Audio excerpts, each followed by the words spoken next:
Bien, alors on va complètement changer d'époque, mais peut-être pas de questionnement. En tout cas, on va retrouver, je pense, certaines questions qui se sont posées grâce à toi, en cas, en se demandant comment la question de la cartographie peut être prise dans des fictions de langue allemande, notamment chez Goethe et chez Chamisso.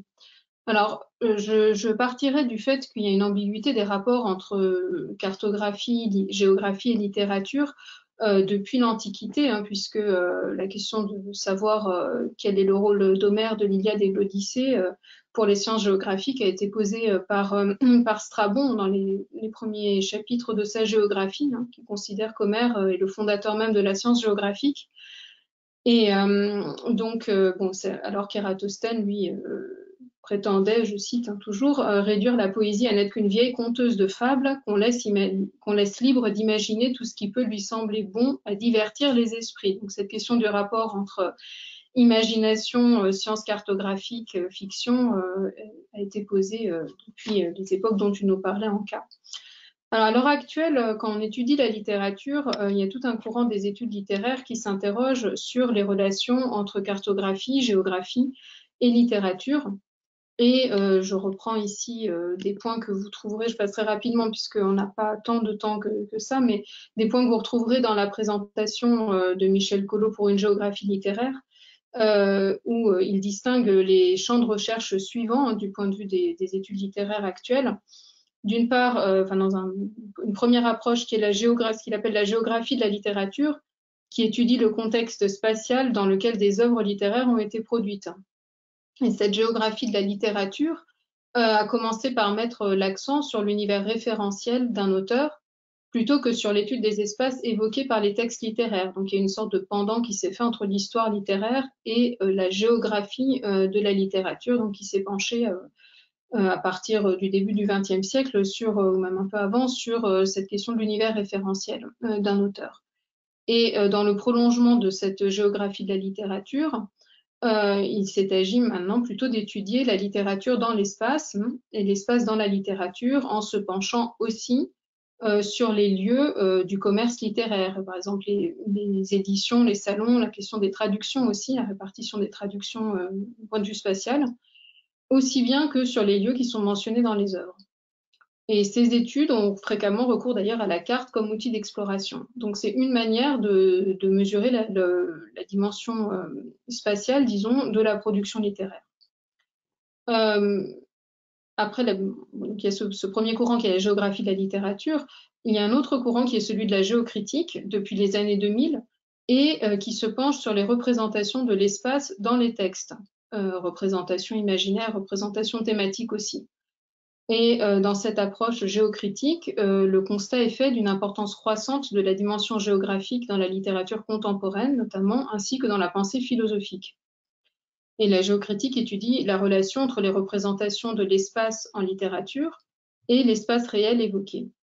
Il s'agit par exemple de prendre un lieu et de comparer les représentations de ce lieu dans des œuvres littéraires. Donc je passe rapidement maintenant sur d'autres approches comme la géopoétique, qui étudie le lien entre l'espace et des formes littéraires, et la question du transfert du discours géographique vers la littérature.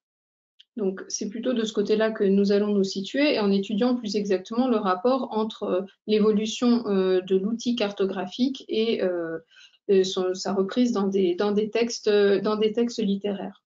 La présence des cartes dans des textes littéraires est connue, elle a été étudiée aussi. Hein. On peut penser à la carte du pays de Tendre dans la Clélie de Mademoiselle de Scudéry au XVIIe siècle. On pense au voyage de Gulliver de Swift en 1726, à l'île au trésor de Stevenson en 1883, et au XXe siècle, par exemple, au Seigneur des Anneaux. Alors, cette présence de cartes dans les textes littéraires n'est pas la seule modalité selon laquelle on a un rapport entre cartographie et littérature. Donc, je passe maintenant sur l'application de l'outil cartographique à l'étude des textes littéraires. On n'aura pas le temps d'en parler davantage, mais je voudrais plutôt m'attarder sur l'étude de la réception de la cartographie dans l'imaginaire littéraire. La carte étant alors conçue comme une matrice de cet imaginaire littéraire.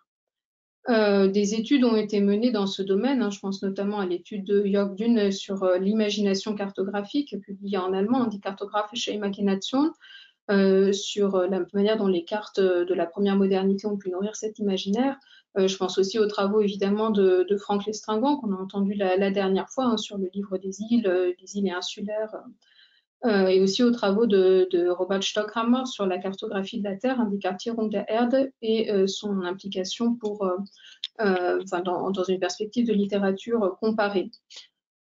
Donc j'en viens maintenant, après avoir esquissé ces ramifications des rapports entre géographie, cartographie et littérature, au cas plus particulier de Goethe, et en se demandant dans quelle mesure Goethe peut être considéré comme un écrivain cartographe.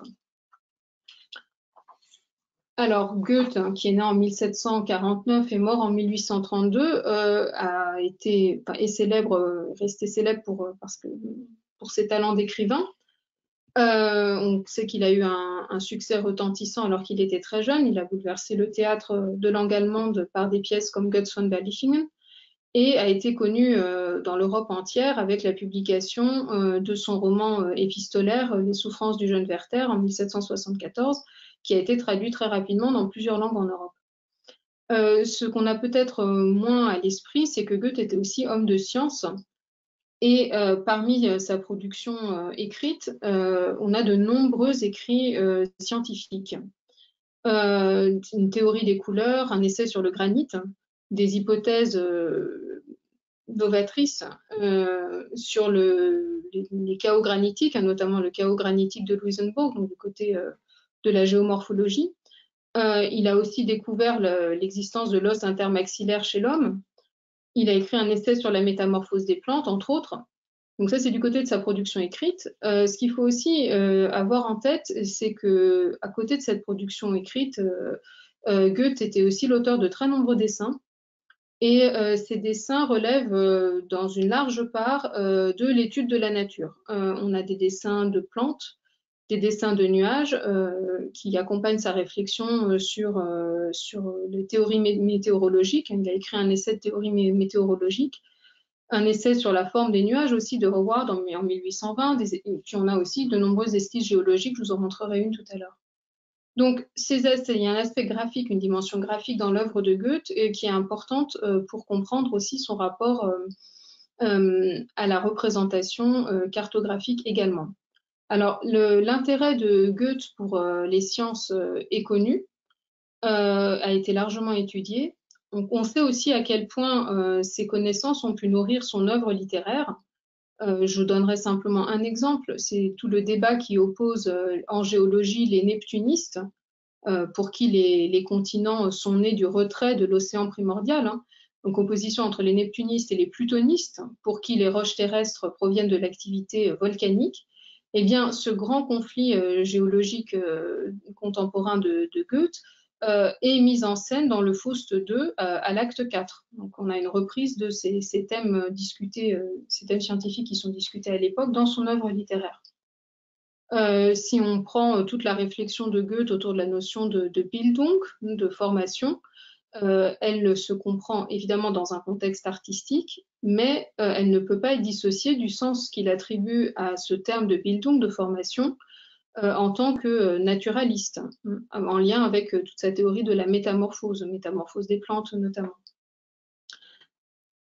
Alors ici, je voudrais voir comment la cartographie, qui a été moins étudiée jusqu'à présent, joue un rôle dans son œuvre littéraire, et notamment aussi parce que cette question de la représentation du monde par les cartes n'est pas seulement liée aux représentations contemporaines, mais aussi à la connaissance que Goethe avait de l'Antiquité. Alors, je commencerai par retracer le lien de Goethe avec la question cartographique, et puis ensuite j'en viendrai à l'étude des affinités électives. Alors, le lien de Goethe avec la carte date de son enfance. Dans son autobiographie, Fiction et vérité, il raconte que sa sœur et lui lisaient des histoires comme Robinson Crusoe, ou L'île de Felsenburg de Schnabel, Le voyage autour du monde de Lord Hanson, de Walter Richard, et que pendant qu'il lisait ces romans d'aventure, il tentait de suivre du doigt les trajets des personnages sur le globe terrestre. Bon, ce qui supposait déjà qu'il possédait un globe terrestre, hein, son père en avait un, ce qui n'était pas forcément si courant à l'époque, mais il y avait cette activité des enfants qui consistait à suivre les trajets sur un globe.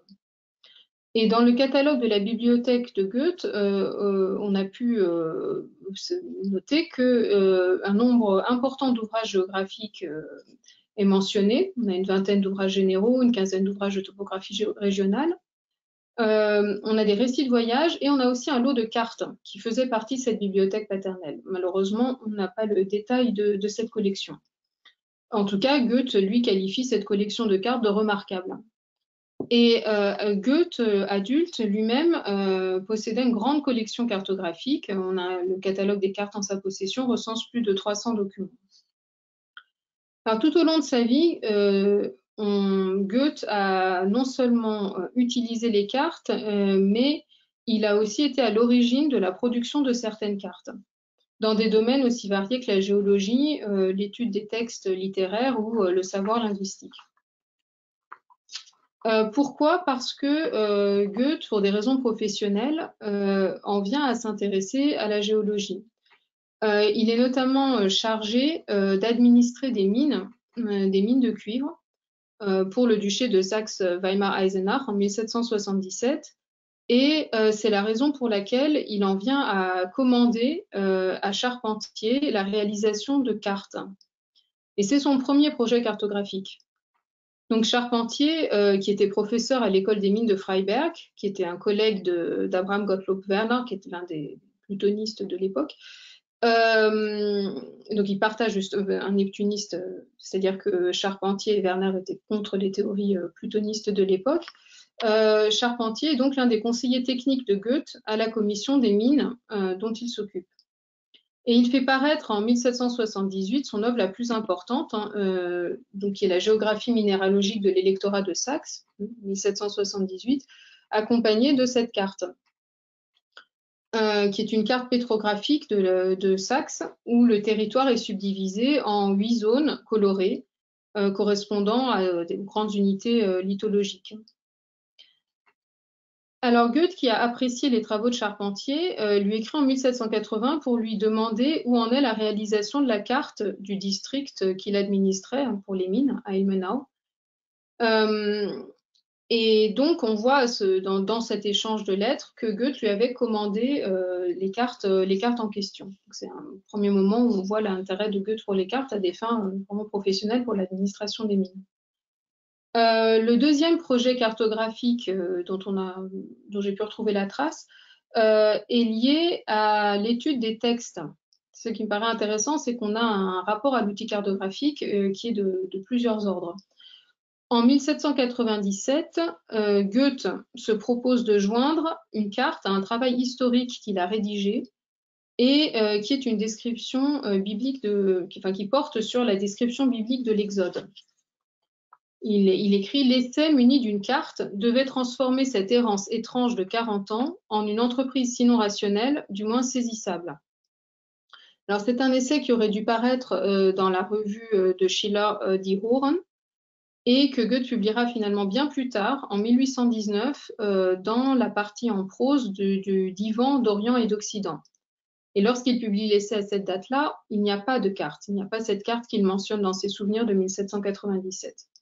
Alors en soi, l'idée de faire une carte du trajet de l'Exode n'est pas nécessairement d'une grande originalité, puisqu'on avait déjà une tradition de représentation cartographique de l'Exode. Ce qui est intéressant ici, c'est que Goethe voulait produire cette carte pour soutenir le regard historique largement désacralisant qu'il portait sur le texte biblique. Donc lui cherchait à essayer d'établir la durée réelle de l'exode, les distances, etc. Et donc voulait s'appuyer sur une carte pour alimenter sa démonstration.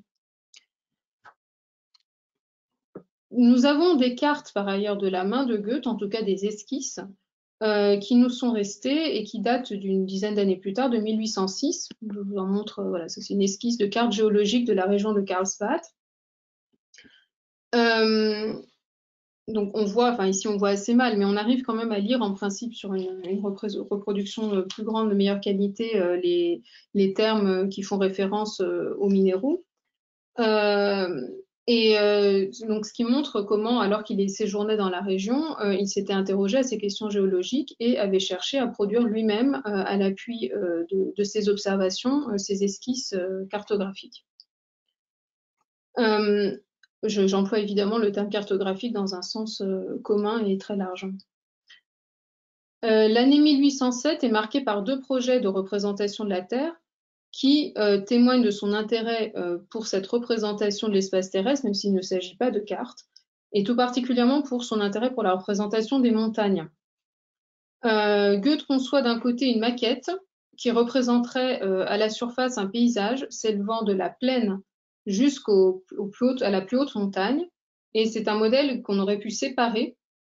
Et donc, en séparant les parties médianes, on aurait pu voir à l'intérieur le profil, le pendage et les strates selon une approche géologique. Donc, c'est une sorte de modèle en 3 dimensions, si vous voulez, qu'il avait conçu, qu'il n'a pas réussi à produire d'un point de vue technique. Il avait confié son ébauche, mais on n'a pas eu de réalisation plus avancée de ce modèle.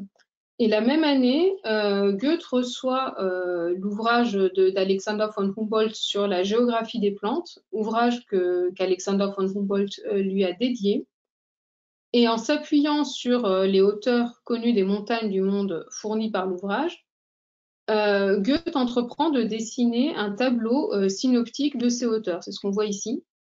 Donc qui représente les hauteurs de l'Ancien et du Nouveau Monde, avec d'un côté, sur le côté gauche, les hauteurs de l'Ancien Monde et de l'autre côté, les hauteurs du Nouveau Monde.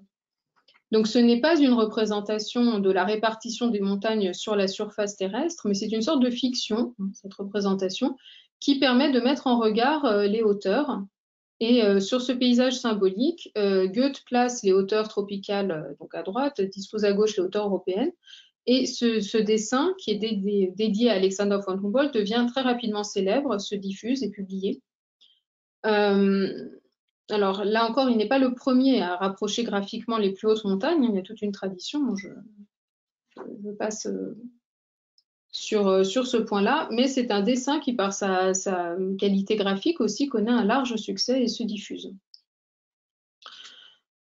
Alors, la pratique cartographique de Goethe, à peu près à la même période, en 1808, se tourne également une fois de plus vers l'étude d'un texte, à savoir le moment où Goethe découvre les Nibelungen.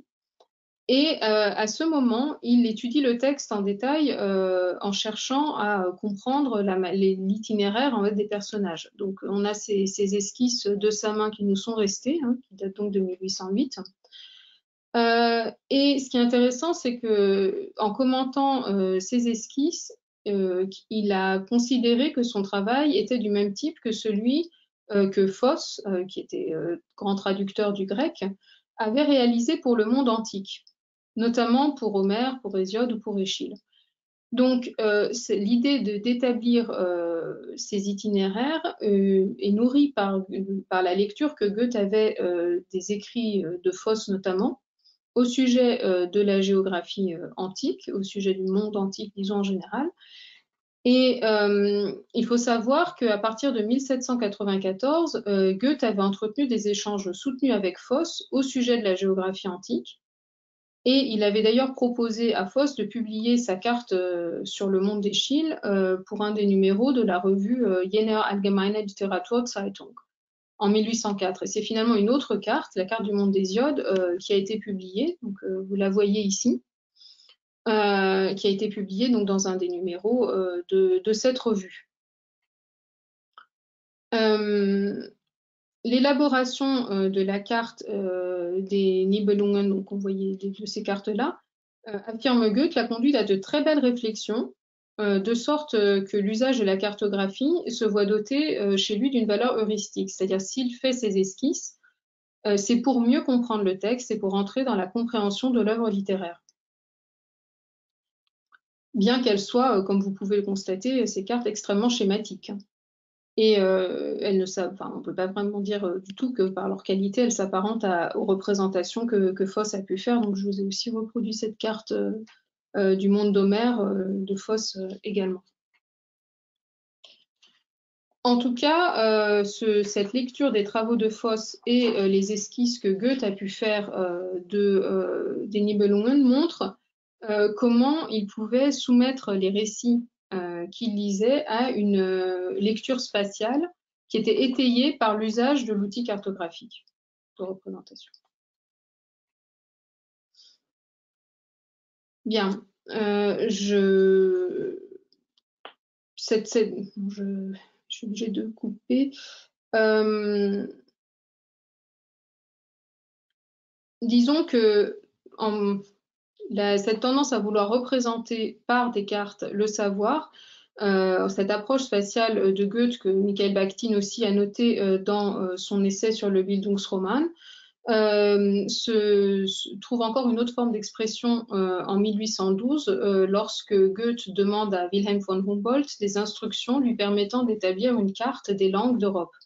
Goethe avait le projet de réaliser lui-même cette carte, avait commandé un fond de carte qu'il possédait, et même si on n'a pas la réalisation de cette carte, on sait que ces instructions données par Wilhelm von Humboldt lui étaient extrêmement précieuses pour garder en mémoire les conversations qu'il avait pu avoir avec lui au sujet des langues européennes et de leur répartition. Cet usage de l'outil cartographique par Goethe prend une nouvelle forme, disons, à la fin de sa vie, puisque cette fois-ci, c'est lui qui est sollicité pour établir une table des couleurs pour cette carte générale de l'Allemagne, hein, une carte géognosique. Et c'est donc ici Kefferstein qui a fait appel à Goethe pour que Goethe établisse la table des couleurs en raison des connaissances de sa théorie, de la théorie qu'il avait faite, théorie des couleurs. Il est donc sollicité en sa qualité de théoricien des couleurs pour établir cette table pour une carte géologique qu'il souhaitait publier, donc là en 1821. Bien, je voulais donc vous donner un rapide aperçu de la fréquentation et de la connaissance que Goethe avait de l'outil cartographique dans différents domaines, avant d'en venir à l'intérêt de cette connaissance cartographique pour l'étude de certains textes littéraires, et notamment le cas que j'ai pris aujourd'hui, que je voudrais étudier avec vous aujourd'hui, c'est celui des affinités électives, qui a été publié en 1808. 1808, c'est donc à peu près le moment où Goethe fabrique le modèle géologique de montagne dont je vous ai parlé, où il dessine le tableau des hauteurs de l'Ancien et du Nouveau Monde d'après l'ouvrage d'Alexander von Humboldt. C'est le moment où il travaille à la publication sur la théorie des couleurs. Et il commence à ce moment-là à rédiger ce qui est au départ conçu comme une nouvelle et qui devient un roman, les affinités électives. Le titre même, les affinités électives, s'inscrit dans le droit fil des préoccupations scientifiques de Goethe, du côté littéraire cette fois-ci.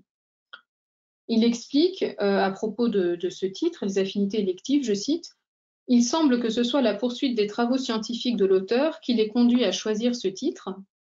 Il a dû noter qu'on emploie très souvent des images éthiques dans le domaine des sciences de la nature afin de rapprocher ce qui est très éloigné du cercle du savoir humain, et c'est ainsi que dans un cas moral, il a rapporté une métaphore chimique à sa source spirituelle, et ce d'autant plus qu'il n'y a qu'une nature qui règne partout. » Donc la métaphore du titre est empruntée à la chimie, et la notion d'affinité chimique, qui est héritée de l'alchimie, est théorisée par Geoffroy entre 1718 et 1720.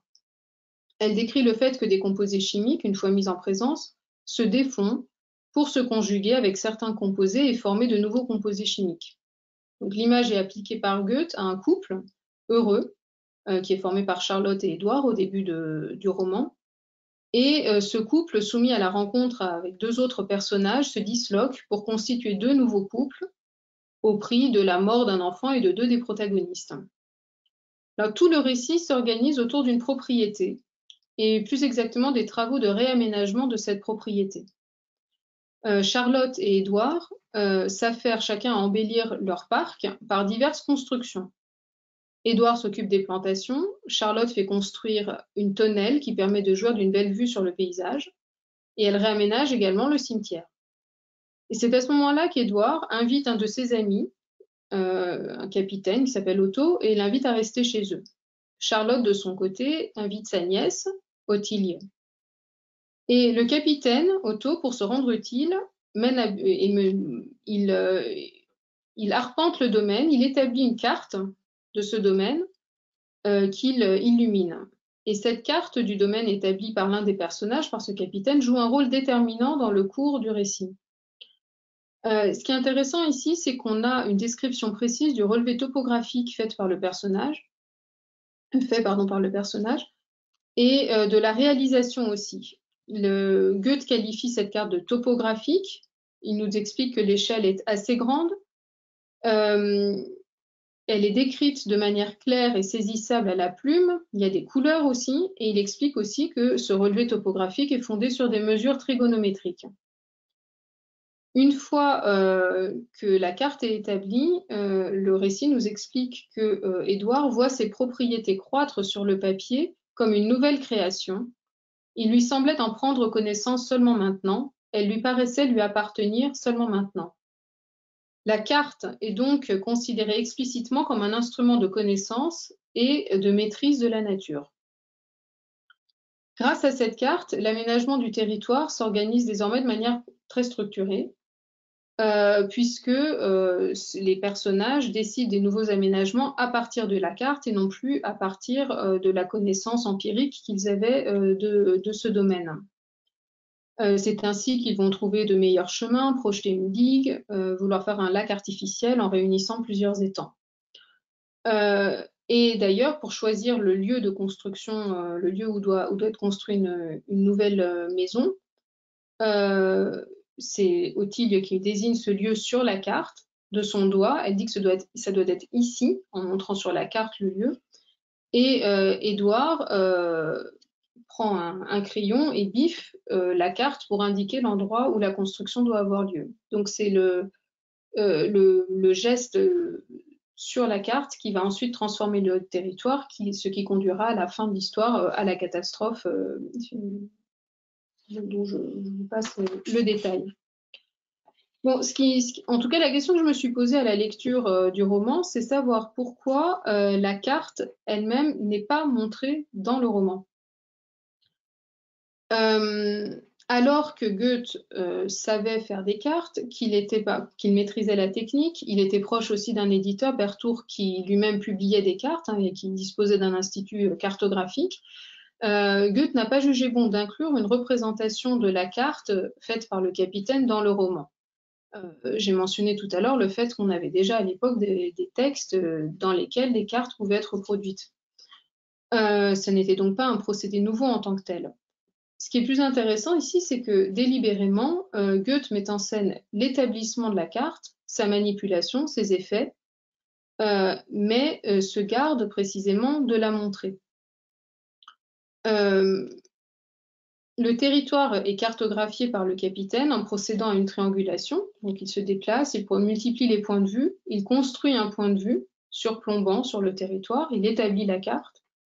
Et le procédé par lequel il procède lui permet de construire une vue que personne ne peut avoir, puisqu'on n'a pas d'avion, on n'a pas de satellite à l'époque. Donc en ce sens, la carte est elle-même une fiction de ce domaine. Goethe mentionne explicitement la boussole, les instruments dont s'est muni le capitaine, les mesures trigonométriques qu'il entreprend. Et il faut savoir aussi que le personnage ce personnage d'arpenteur que Goethe met en scène dans le livre est directement inspiré par un officier, Friedrich Karl Ferdinand von Möffling, qu'on appelait Weiss de son nom d'usage, et qui, comme le personnage, après une défaite militaire, avait été le protégé d'un duc et avait été recruté pour contribuer à l'arpentage de la Westphalie pour les cartes de Lecoq et avait notamment permis d'établir une carte d'état-major complète de la Thuringe avec Gauss en 1803. Donc on a ici une référence directe à un personnage contemporain de Goethe. Nous avons donc dans ce roman des éléments qui font référence à l'établissement de la carte, mais en tant que lecteur, disposons-nous des informations nécessaires pour établir nous-mêmes la carte des affinités électives. Il faut voir que à l'époque de la rédaction du texte, le secrétaire de Goethe, Riemer, indiquait avoir esquissé le parc des affinités électives. Donc c'est l'esquisse que vous voyez ici, dans une note de journal. Alors, si cette esquisse a bien été produite au moment où Goethe rédigeait le texte, c'est bien que l'intérêt pour la carte était fort dans l'entourage de Goethe aussi. Et que le roman, même alors en cours de conception, conviait le lecteur à se poser la question de la configuration du domaine. L'existence de cette esquisse montre aussi que Goethe a délibérément exclu la reproduction d'une carte du territoire dans le roman. Tous les éléments sont pourtant réunis pour inciter le lecteur à établir lui-même la carte et donc à confronter ce qu'il comprend lui-même du territoire avec ce qu'on trouve à confronter en tout cas l'hypothèse de la carte du capitaine et le texte lui-même. Alors, dans la recherche, on a eu plusieurs tentatives de cartographie du parc de ce domaine des affinités électives que j'ai reproduites ici. Et la tentative la plus récente que vous voyez là détaille les difficultés rencontrées lors de la cartographie. Stéphanie Geisler-Latoussek montre qu'il est relativement aisé de produire une esquisse générale du domaine, mais elle démontre qu'il est plus ardu de faire figurer le détail du territoire. Les raisons en sont simples. Goethe se garde de donner aucune indication de superficie. Il ne précise pas l'orientation du territoire. La trajectoire du cours d'eau n'est pas décrite. Les altitudes ne sont pas mentionnées, pas plus que les angles ou les distances.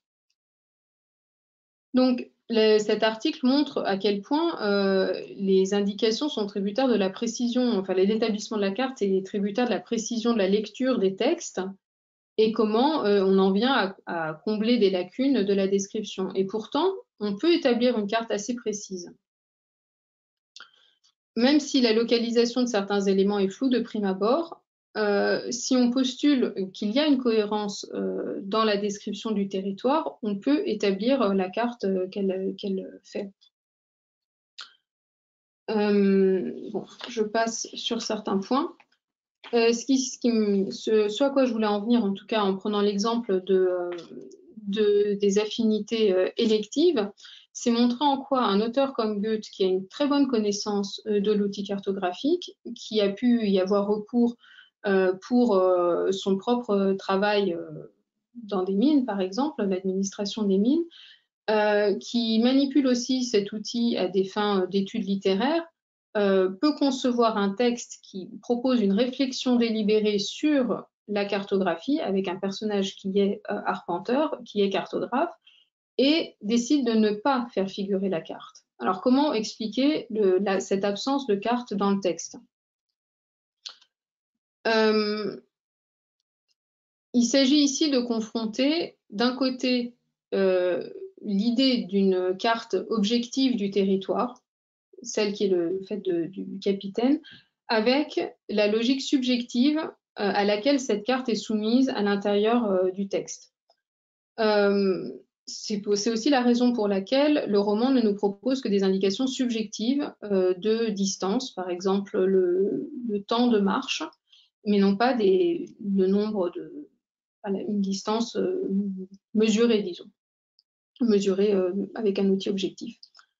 Le territoire nous est présenté tel qu'il est vécu par les personnages en fonction de leur vitesse de déplacement, non pas tel qu'il existe indépendamment d'eux. Il y a donc une rupture franche entre la carte et le récit, et c'est cet écart entre le récit et la cartographie que Goethe travaille dans son roman. Le territoire objectif peut exister, on peut peut-être en donner une représentation. Il n'en demeure pas moins engagé dans les rapports subjectifs des personnages. Ces personnages décideront des aménagements du domaine en fonction, non pas de critères de raison, mais en fonction de leur passion. Et c'est ainsi que la catastrophe finale aura lieu et que l'outil cartographique sera finalement mis au service de cette logique passionnelle.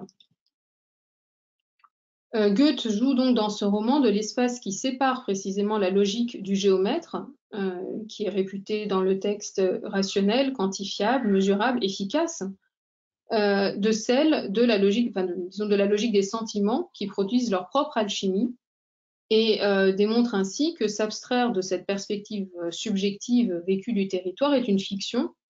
La production de la carte est elle-même une fiction, et cette fiction sera réinvestie par les passions humaines avec toute la force de leur déchaînement dans ce roman. Bien, dans le peu de temps qu'il reste, je voudrais quand même aborder l'autre texte auquel j'avais pensé pour aujourd'hui, et qui est donc celui de Chamisso, L'étrange histoire de Peter Schlemihl, texte de 1813.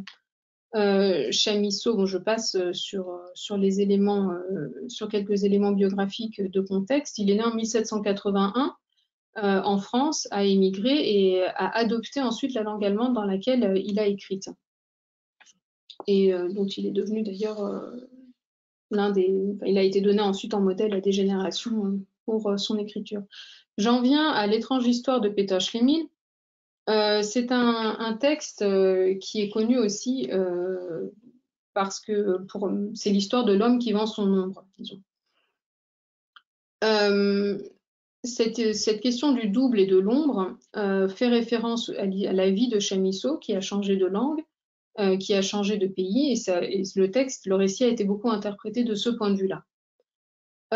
C'est un récit qui est à la frontière du fantastique, contient aussi des éléments de merveilleux, et il s'agit d'un récit à la première personne qui aurait été confié à Chamisso par Peter Schlemihl lui-même. Donc ce double de l'auteur. Dans ce récit, Peter Schlemihl raconte comment, arrivé dans un port où il espère faire fortune, il accepte de vendre son ombre contre une bourse inépuisable à un homme à l'habit gris, qui est une forme de diable, disons. La référence à Faust est évidente, d'autant que la pièce de Goethe, qui réactualise le mythe médiéval de Faust, a été publiée en 1808, donc 5 ans avant l'histoire de Peter Schlemihl. Mais il y a une différence de taille, c'est que Schlemihl ne fait pas un pari avec le diable dont l'enjeu serait son âme, Schlemihl vend son ombre. Alors, une ombre, qu'est-ce que c'est qu'une ombre? Dans la préface à l'édition française de 1838, Chamisso écrit cette histoire est tombée dans les mains de gens réfléchis qui, accoutumés à ne lire que pour leur instruction, se sont inquiétés de savoir ce que c'était que l'ombre. Plusieurs ont fait à ce sujet des hypothèses fort curieuses, d'autres, me faisant l'honneur de me supposer plus instruit que je ne l'étais, se sont adressés à moi pour en obtenir la solution de leurs doutes. Les questions dont j'ai été assiégé m'ont fait rougir de mon ignorance, elles m'ont déterminé à comprendre dans le cercle de mes études un objet qui jusque-là leur était resté étranger, et je me suis livré à de savantes recherches dont je consignerai ici le résultat. De l'ombre. Un corps opaque ne peut jamais être éclairé qu'en partie par un corps lumineux, et l'espace privé de lumière qui est situé du côté de la partie non éclairée est ce qu'on appelle ombre. Ainsi, l'ombre proprement dite représente un solide dont la forme dépend à la fois de celle du corps lumineux, de celle du corps opaque et de la position de celui-ci à l'égard du corps lumineux, etc. Donc, référence au traité élémentaire de physique de Hauy. Et Chamisso ajoute, c'est donc de ce solide qu'il est question dans la merveilleuse histoire de Peter Schlemihl, ou de Pierre Schlemihl ici. La science de la finance nous instruit assez de l'importance de l'argent, celle de l'ombre est moins généralement reconnue. Mon imprudent ami a convoité de l'argent, dont il connaissait le prix et n'a pas songé au solide. La leçon qu'il a chèrement payée, il veut qu'elle nous profite, et son expérience nous crie « Songez au solide ». Alors, il faut savoir qu'au moment où Chamisso donne cette explication, qu'on a souvent entendue sur un mode ironique, l'histoire de Peter Schlemihl avait déjà été largement interprétée, et on avait vu dans l'ombre des allusions métaphysiques. On avait vu évidemment la parenté avec Faust, et donc on avait assimilé l'ombre à l'âme. Par la suite, des interprétations psychanalytiques ont été données, notamment de la part de Jung, avec la question de l'ombre. Mais ici, Chamisso nous dit de comprendre l'ombre au sens physique du terme. Et c'est sur ce point que je voudrais, disons, prendre cette hypothèse au pied de la lettre. Dans la suite du récit, une fois que Peter Schlemihl a vendu son ombre, il est mis au banc de la société en raison de son absence d'ombre précisément, qui fait de lui un personnage inquiétant. Schlemihl finit donc par se retirer du monde, par renoncer au monde, et c'est alors que, par hasard, il fait l'acquisition de bottes de 7 lieues. Son intérêt pour la nature se révèle à lui, et Schlemihl finit par devenir naturaliste et cartographe, établissant, je cite, la géographie du centre de l'Afrique et des terres du pôle Nord, du centre de l'Asie et de ses côtes orientales, et contribuant, une sorte d'avatar d'Alexander von Humboldt, à une géographie des plantes. Alors, en quoi peut-on considérer l'histoire de Peter Schlemihl comme une réflexion sur l'outil cartographique? Il faut voir que dès le début du récit, les points cardinaux ont un rôle important. On nous parle de la porte nord. Et puis, à partir du moment où le personnage perd son ombre, on nous dit qu'il va rechercher une pièce qui est orientée nord pour que son ombre n'apparaisse pas. Donc, cette question de la corrélation à l'univers physique, au globe terrestre, est d'emblée marquée. On a en passant une référence à la théorie des zones ou des climats. On nous parle de fruits qui viennent de toutes les zones, par exemple, du globe terrestre. Et à partir du moment où Peter Schlemihl a des bottes de 7 lieues, on le voit voyager et on ne peut se représenter ces voyages que à partir d'un globe terrestre. Autrement dit, le récit insiste sur la sphéricité de la Terre. Et les toponymes qui sont mentionnés sont d'ailleurs ceux qu'on trouve sur un globe et non pas des petites localités qui ne figureraient pas à l'échelle du globe terrestre. Dans le premier voyage qu'il fait, il sait où il se trouve en fonction de la température, de la faune, de la flore. Et on peut comprendre que son trajet le fait passer par le pôle Nord et redescendre en Chine. Ensuite, dans le voyage d'exploration qu'il fait, il passe du Tibet, il part du Tibet, traverse l'Asie d'est en ouest, va en Afrique, passe par l'Égypte et ses pyramides, passe par les colonnes d'Hercule, l'Europe, l'Asie du Nord, les glaces polaires, le Groenland, l'Amérique du Nord, remonte ensuite, descend, remonte, enfin, etc. On a donc tout un trajet qu'on peut vraiment suivre très facilement sur un globe terrestre, mais uniquement à partir de cette représentation justement du globe terrestre. Il nous est dit aussi dans cette partie du récit que le personnage va à Londres et Paris pour acheter les outils qu'il lui faut pour établir des cartes. Il lui faut un sextant, quelques instruments de physique, sachant qu'il a déjà une montre comme chronomètre. Il dispose donc des outils du cartographe et s'appuie dans cette partie du récit sur les techniques cartographiques de son temps pour établir la géographie dont on a parlé plus haut. Il est donc devenu arpenteur, entre autres. Or, là j'en viens à ce qu'Anka a expliqué dans son exposé. La question de la détermination de la circonférence du globe terrestre par Eratosthène, il a pu déterminer cette circonférence grâce en mesurant l'ombre projetée par le Soleil au solstice d'été, à 2 endroits séparés. Donc, je ne reviens pas sur l'explication qu'elle a donnée. Autrement dit, l'importance de l'ombre était capitale pour établir cette circonférence du globe terrestre. L'ombre, c'est ce qui permet de corréler les lieux entre eux. En tout cas, c'est comme ça qu'Eratosthène a pu procéder. Et Schlemihl, qui croit ne rien vendre en vendant son ombre, en réalité perd sa corrélation avec les autres lieux et avec l'univers. Le soleil ne marque plus sa présence. Il perd donc sa place dans le monde, et c'est aussi comme ça qu'on peut comprendre qu'il perde par contre-coup sa place sociale. Et entre le moment où il a perdu son ombre et le moment où il devient savant, Peter Schlemihl s'égare aussi dans le temps. Il confond la durée de l'année et se trompe d'un jour pour le rendez-vous qu'il avait avec un personnage. Donc, cette question de l'ombre qui paraît inessentielle au personnage au début montre en réalité son degré de corrélation avec l'ensemble du monde dans lequel il vit. On peut donc lire cette histoire de Peter Schlemihl comme une réflexion sur la place de l'homme dans le monde. Et perdant sa place en vendant son ombre, il ne la retrouve qu'en passant par les instruments qui lui permettent de construire par d'autres moyens le savoir scientifique sur la Terre, par d'autres moyens qui lui permettent d'avoir une connaissance du monde et de la nature. On peut donc lire ce récit non plus d'un point de vue métaphysique ou psychanalytique, mais comme une réflexion sur le changement de place de l'homme qui est induit par une évolution des techniques cartographiques, et donc aussi comme une réflexion, une saisie de ce moment épistémologique et de la place de l'homme dans le monde qui en découle. Donc, bon, je suis désolée d'avoir dû accélérer de cette manière dans la présentation, mais je voulais vous montrer à partir de ces deux cas qui sont donc quasiment contemporains, 1808 et 1813, comment le tournant que constitue l'évolution de l'outil cartographique peut alimenter aussi la fabrique littéraire de certains auteurs en entrant en résonance avec des interrogations sur la place de l'être humain dans l'univers et dans la société, avec les articulations entre passion et raison dans des récits de fiction.